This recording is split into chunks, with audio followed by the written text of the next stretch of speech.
Test, one day আর টি-20 বলা হয় এই তিন ফরম্যাটের মধ্যে টাইগাররা নাকি সবচাইতে ভালো খেলে ওয়ানডে ফরম্যাটটা। কিন্তু বাস্তবতা হচ্ছে নিজেদের সবশেষ 6টা আন্তর্জাতিক ওয়ানডে সিরিজে বাংলাদেশ জিতেছে মোটে একটা, আর ম্যাচের হিসেবে 20 ম্যাচের মধ্যে সংখ্যাটা মোটে 4।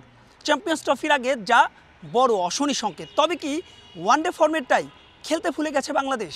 ওয়ানডে খেলতে ভুলি নাই, বাট প্রবলেম যেটা হয়েছে যে অ্যাজ এ টিম যেভাবে খেলার কথা সেভাবে আমরা খেলতে পারছি না। আপনি মনে করেন সবচেয়ে বিগেস্ট প্রবলেম হলো যে আমাদের ব্যাটসম্যানদের ফর্মে নাই, হয়তোবা অনেকে অনেকদিন পর পর যেটা রান করে, কিন্তু আপনার যে যারা ব্যাটসম্যান আছে ওদেরকে কিন্তু আপনার ধারাবাহিকতা বজায় রাখতে হবে। ভারত বিশ্বকাপ থেকেই অস্বস্তির লু হাওয়া, পরিস্থিতি পাল্টায়নি 24 সালেও, লাভ হয়নি কোচ পরিবর্তন করে, পছন্দের ফরম্যাটেও হেরেই চলেছে বাংলাদেশ। মাঠের ক্রিকেটে টাইগারদের নেতিবাচক মানসিকতা তো আছেই, সঙ্গে যোগ হয়েছে ড্রেসিং রুমের শীতল আবহাওয়া। প্রশ্ন আছে দল নির্বাচন নিয়েও। এইগুলো কিন্তু আমাদেরকে ডেভেলপ করতে হবে।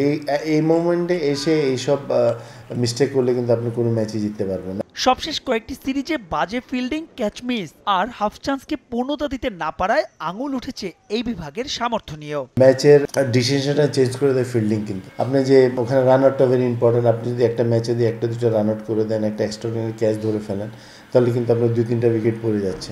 সেই জিনিসটা আমরা পাচ্ছি না। যে মোমেন্টে আমাদের যেটা দরকার সেই জিনিসটা হচ্ছে না। পাকিস্তান আর বাংলাদেশের আবহাওয়া কিছুটা সাদৃশ্য থাকায় চ্যাম্পিয়ন্স ট্রফির আগে সেখানে আপাতত হচ্ছে না কোনো ক্যাম্প। তাই তো সবশেষ এই টুর্নামেন্টের সেমিতে খেলা বাংলাদেশ পরিবর্তিত পরিস্থিতিতে এবার কেমন করে সেটাই এখন তর্ক সাপেক্ষ। মাহবুব রিমন, সময় সংবাদ, ঢাকা।